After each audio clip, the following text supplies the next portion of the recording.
আচ্ছা, আপনাদের মধ্যে অনেকেই আছেন বিকাশের পিন নাম্বার ভুলে গেছেন। এখন পিন রিসেট করতে চাচ্ছেন। কিন্তু কিভাবে পিন রিসেট করবেন সেটাই বুঝতেছেন না। তবে এই ভিডিওতে আপনাদের দেখিয়ে দিব কিভাবে আপনি বিকাশের পিন রিসেট করবেন। তবে বিকাশের পিন রিসেট করতে হলে অবশ্যই আপনি যেই এনআইডি কার্ড দিয়ে বিকাশ অ্যাকাউন্ট খুলেছেন সেই এনআইডি কার্ডের এনআইডি নং এবং ডেট অফ বার্থের প্রয়োজন পড়বে। ওকে, তাহলে চলুন কিভাবে পিন রিসেট করবেন আপনাদের দেখিয়ে দিই। প্রথমে আপনি আপনার ফোনের কল ডায়ালে চলে আসবেন। কল ডায়ালে এসে আপনি ডায়াল করবেন *247#, তারপর কলে ক্লিক করবেন। যে অপারেটরে অ্যাকাউন্ট খোলা সেই অপারেটরটি সিলেক্ট করবেন। তবে তার আগে আপনাদের কাছে একটি রিকোয়েস্ট, আমাদের এই চ্যানেলে নতুন হয়ে থাকলে চ্যানেলটি সাবস্ক্রাইব করে রাখুন। ওকে, তো এখন হচ্ছে আমরা যেহেতু বিকাশের পিন ভুলে গেছি, একেবারে লাস্টের দিকে দেখেন 10 নাম্বার মানে 10 রিসেট পিন। আমরা এখান থেকে হচ্ছে 10 সিলেক্ট করব, তারপর এখান থেকে সেন্ড এখানে ক্লিক করে দিব। ওকে, তারপর এখান থেকে হচ্ছে আমাদের বলা হচ্ছে enter your bKash registration NID passport driving licence, মানে আপনাদের এনআইডি কার্ডের এনআইডি নংটা এখানে দিয়ে দিতে হবে। আর যদি ড্রাইভিং লাইসেন্স দিয়ে অ্যাকাউন্ট খুলে থাকেন তাহলে আপনি ড্রাইভিং লাইসেন্সের ড্রাইভিং নংটা এখানে দিয়ে দেবেন। ওকে, আমি এনআইডি কার্ড দিয়ে অ্যাকাউন্টটি খুলেছি, এনআইডি কার্ডের এনআইডি নং দিয়ে দিয়েছি, তারপর এখান থেকে সেন্ড এখানে ক্লিক করব। ওকে, তারপর এখানে বলা হচ্ছে আমাদের এনআইডি কার্ডের লাস্টে যে 4 ডিজিটের সাল আছে সেটা আমাদেরকে দিয়ে দিতে হবে। আমরা হচ্ছে 1980 আমাদের এনআইডি কার্ডের যেই জন্ম সালটা আছে সেটা।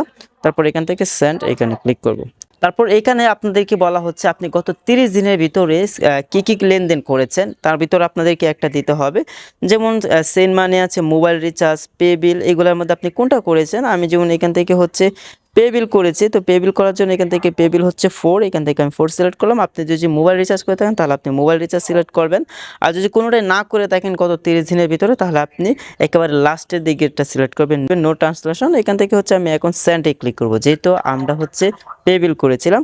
তারপর এখান থেকে হচ্ছে আমাদেরকে বলা হচ্ছে আমি গত 30 দিনের ভিতরে যে পে বিলটা করছি সেটা কত টাকায় করেছিলাম। যেমন আমি করেছিলাম 525 টাকা, তো এখান থেকে হচ্ছে আমি 525 দিয়ে দিলাম। তারপর এখান থেকে সেন্ড এইখানে ক্লিক করে দিলাম। ওকে, তারপর হচ্ছে এখানে আমাদেরকে একটা মেসেজ পাঠানো হবে মানে বিকাশ অফিস থেকে।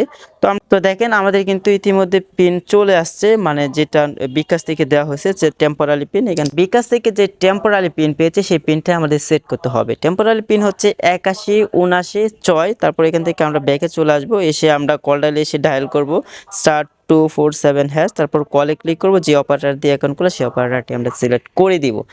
ওকে, এখন হচ্ছে আমাদের যে কাজটি করতে হবে, এখানে দেখেন মাই বিকাশ, এখান থেকে আমরা 1 সিলেক্ট করব, তারপর এখান থেকে সেন্ড এখানে ক্লিক করে দিব। তারপর এখান থেকে সেম ভাবে আবার 1 সিলেক্ট করব, মানে পিন যেহেতু চেঞ্জ করব, চেঞ্জ পিন, এখান থেকে সেন্ড এখানে ক্লিক করে দিব।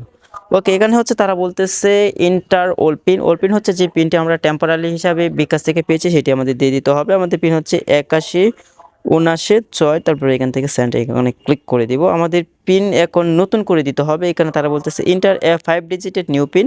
এখানে আমরা আমাদের মতো করে 5 সংখ্যার পিন দিয়ে দেব। ওকে, আমি আমার মতো করে 5 সংখ্যার পিন দিয়ে দিলাম। তারপর এখান থেকে সেন্ড এখানে ক্লিক করব। ওকে, তারপর আবার হচ্ছে আমরা যে পিনটি দিয়েছি সেম পিনটা আবার এখানে আমরা দিয়ে দিব। সেম পিনটি দিয়ে তারপর এখান থেকে সেন্ড এখানে ক্লিক করব। ওকে গাইস, আমি যে পিনটি দিয়েছি এখন থেকে সেই পিনটি দিয়ে আমি আমার বিকাশ অ্যাকাউন্ট কন্টিনিউ করতে পারবো, লেনদেন করতে পারবো, সব কিছু করতে পারবো। আশা করি আপনারা বুঝতে পেরেছেন কিভাবে বিকাশের পিন রিসেট করতে হয়। তবে এরকম ইম্পর্টেন্ট ভিডিও পেতে আমাদের চ্যানেলটি এখনও সাবস্ক্রাইব না করে থাকলে চ্যানেলটি সাবস্ক্রাইব করে আমাদের পাশে থাকুন পরবর্তী এরকম ইম্পর্টেন্ট ভিডিও পেতে। তো সকলে ভালো থাকুন, সুস্থ থাকুন, আল্লাহ হাফেজ।